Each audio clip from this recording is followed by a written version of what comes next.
여기 강대상 위에서 이제 보게 되면요, 많은 분들이 앉아 계십니다. 모두가 제가 보기에는 걱정 없어 보여요. 말도 안 되나요?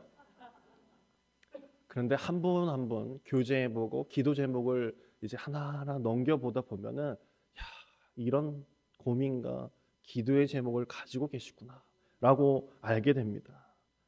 아닌 이가 하나도 없습니다. 우리는 간혹 어려움이 찾아오거나 고난의 삶으로 들어설 때 그것을 광야라고 부릅니다. 여러분 중에 광야를 만났다고 한다면 어떤 광야를 만나셨습니까? 물질의 어려움, 신앙의 공고함, 관계의 깨어짐, 가난, 질병, 여러 가지가 있을 것입니다. 저도 얼마간 왜 내가 광야에 서 있지? 하나님, 왜 제가 하필 그 광야에 서 있습니까? 라고 기도한 적이 있습니다. 그러던 어느 날 최근에 제게 이런 마음을 주께서 주시더라고요. 그러면서 이 설교를 적게 된 겁니다. 광야, 고난, 환난, 시련, 이 모든 것은 누구의 기준에서 온 것이냐? 누구의 기준에서 그 이름을 붙인 것이냐? 생각해보니 지극히 저의 기준이었어요.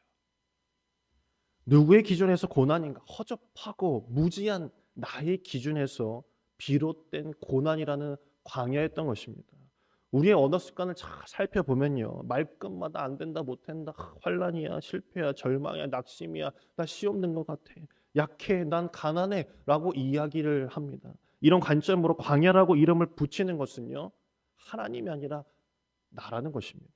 내 욕심이 근거할 때 가난이고 내 무지한 입장으로 실패로 보이는 것이지, 정작 하나님은 그것을 실패와 고난으로 부르지 않으시며 약함을 약함으로 보지 않으신다는 것입니다. 우리가 보는 그 기준이 옳다면요, 예수님은 이 땅에 초라하고 약한 모습으로 오실 수 없는 분이셨습니다. 그러나 그건 지극히 무지한 우리의 편견이었고 우리의 인간적인 관점이었고 세상 사람들의 표현일 뿐, 하나님에게는 그 어린 아기 예수, 그 위에 누인 그 아기 예수도 하나님께는 강한 모습이었다라는 것입니다.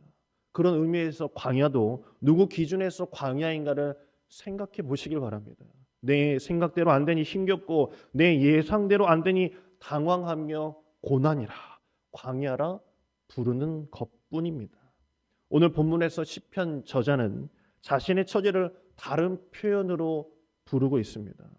일반적으로 감사는 감사한 이유가 있어야만이 감사 표현을 하는 것인데, 1절을 보게 되면요, 이렇게 말씀합니다.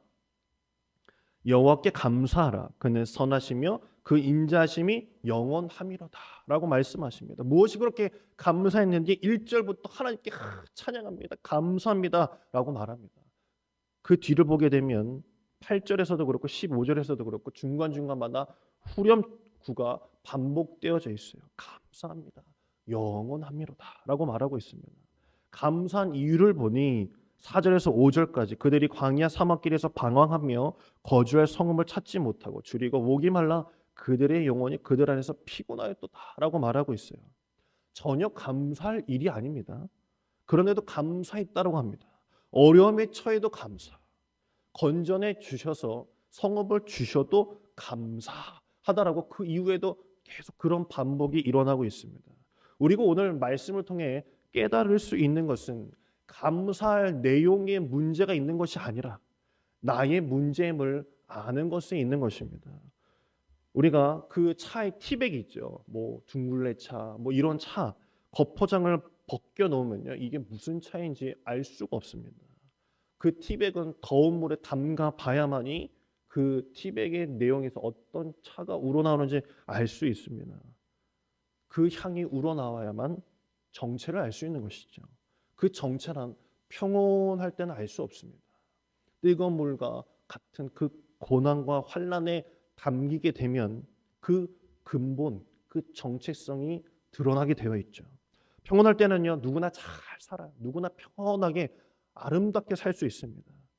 평탄하고 좋은 일이 있으면요, 누구나 신실할 수 있습니다. 그러나 병들고 억울한 일을 당하는 어려움의 광야에 들어서게 되면 나의 본성, 본질에 나오게 되어 있습니다. 그래서 누구든 인생의 광야, 사막을 만나봐야 그 정체성이 드러난다고 하죠.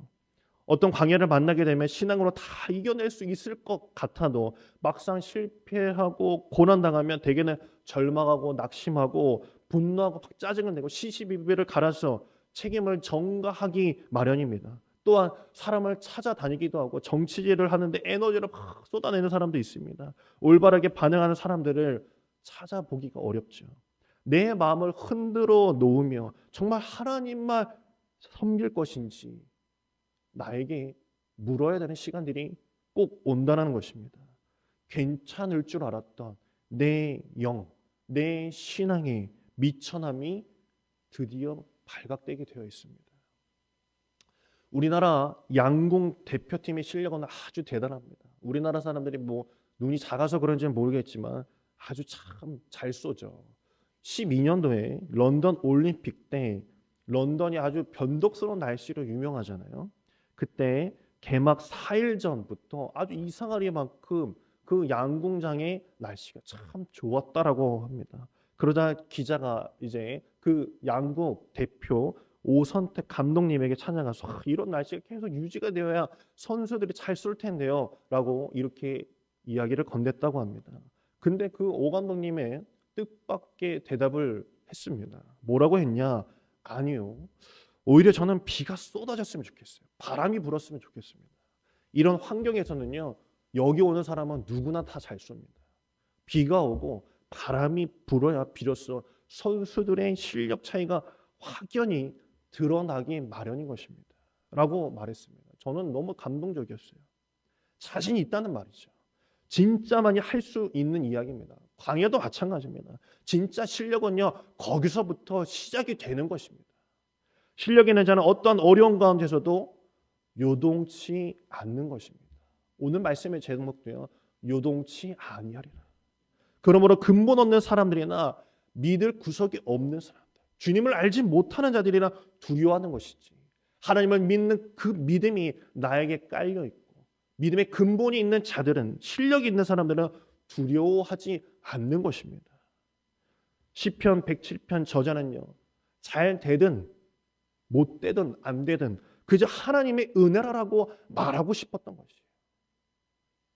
1절에 그는 선하시며 그 인자하심이 영원하미로다. 주님은 동일하신 분이라고 말하고 있습니다. 맞습니다. 우리의 마음이 흔들리고 바뀌는 것이, 우리가 흔들리는 것이지 주님은 그때나 이제나 저제나 여전히 우리를 동일하게 사랑하시고 채우시고 부어 주시려는 분이신 줄 믿으시는 여러분에게 간절히 소망합니다. 테니스 치는 분들은요 아마 이분을 잘 아실 겁니다. 1960년대 70년대 때 아주 명성을 날렸다 아서 애쉬라고도 부르죠. 그 사람은요 그랜드 슬램을 3번이나 달성했고 윈블던이라는 아주 높은 그 이름 있는 테니스 대회에서 우승했던 사람입니다.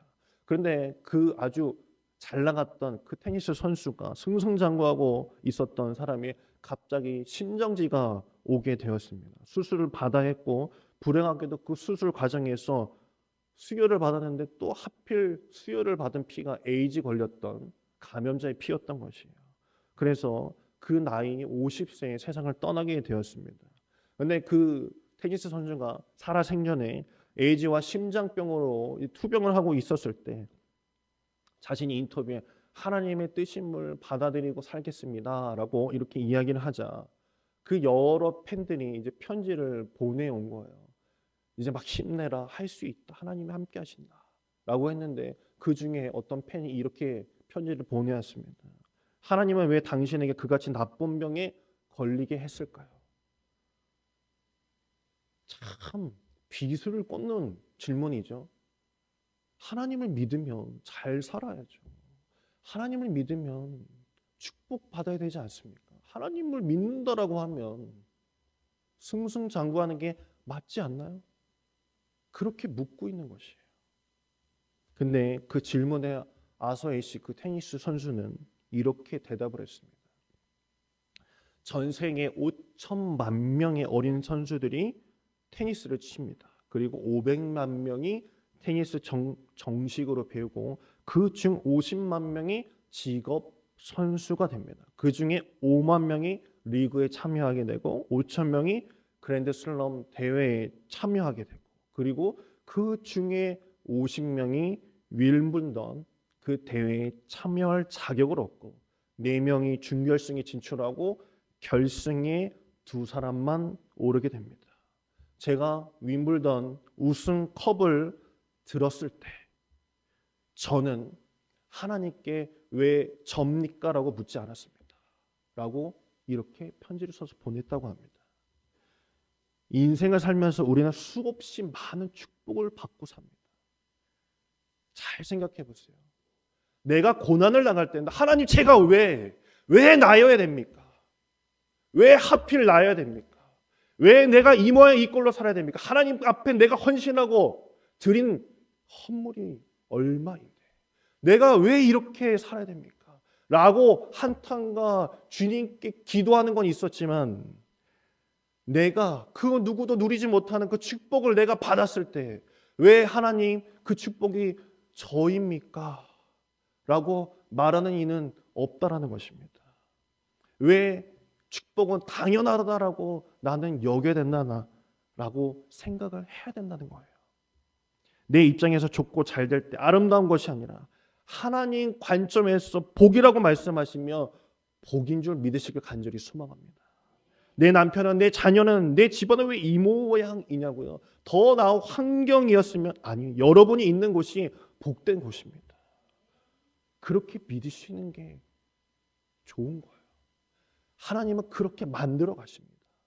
내 눈의 광야일 뿐이지 하나님의 시선에는요 그곳이 천국이고 복된 곳이고 축복의 자리임을 믿으시길 간절히 축원합니다. 감사는 언제 나올까요? 내가 좀 여유로워지고 잘 살게 되면요 감사의 기도가 절로 나오시던가요? 복음서에 보면 광야가 아닌 아주 좋은 곳으로 예수님께서 제자들을 데리고 가셔서 질문하시는 말씀이 나옵니다. 지난주 오후 예배 본문이기도 합니다. 이스라엘 성지 순례를 가게 되면 꼭 한번 가는 곳이 있어요.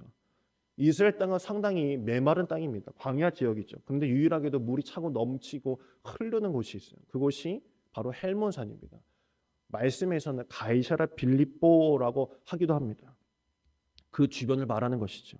로마 사람들이 유일하게 휴양을 하러 오고 또 그렇다 보니 신전도 많은 아주 이스라엘 사람들, 갈릴리, 그 유대 사람들이 보기에는 여기서 평생 살고 싶다라는 마음이 들 정도로 여기는 곳입니다. 근데 예수님께서 그 제자들을 데리고 그 곳에 올라가셔서 마태복음 16장 13절에 보게 되면 이렇게 말씀하십니다. 예수께서 빌립보 가이사랴 지방에 이르러 제자들에게 물어 이르시되 사람들이 인자를 누구라 하느냐라고 물으십니다. 아주 유명한 말씀이시죠. 그런데 눈여겨보아야 될 것은 주님께서 광야에서 묻지 않으시고 좋은 곳에서 인자를 누구라 하느냐 물으셨다는 것입니다. 왜 그럴까요?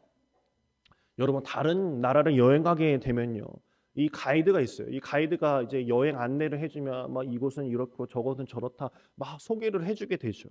그런데 그 가이드를 따라다니는 사람들 중에서 두 무리가 있는 거 아십니까? 가이드를 따라다니면서 이 설명 저 설명을 막 놓치지 않으려고 막 쫄래쫄래 막 쫓아다니는 그룹이 하나 있고 사진 찍느라고 막 사진기 들고 막 쫓아다니는 그룹이 있어요. 그러면은 저 앞에 가이드가 가면서 아우 빨리 좀 오세요. 그러면은 저기 뒤에 사진 찍는 사람이 예 알겠어요 하고 막 이제 따라다녀요. 제가 이스라엘의 광야 지역에 간 적이 있어요. 와디 켈트라는 이제 광야에 가게 되면 성 조지라는 이제 수도원이 있습니다.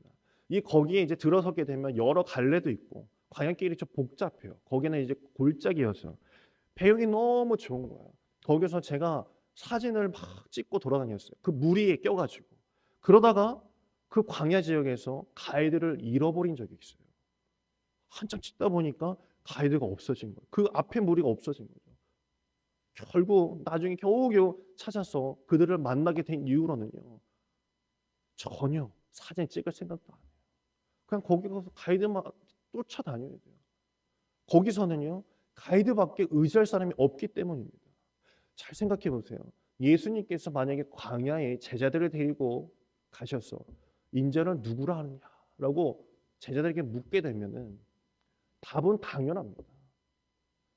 그 아무것도 없는 광야에서 허벌판에서 믿을 것은 예수님밖에 없는 거예요.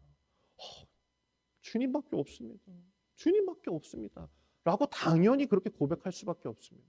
그러나 가이사랴 빌립보에 올랐을 때 예수님께서 그들을 거기까지 꾸역꾸역 올라가셔서 좋은 경치 보여주려고 거기 가셨겠습니까? 그곳에 오르셔서 물으신 이유는 무엇일까요?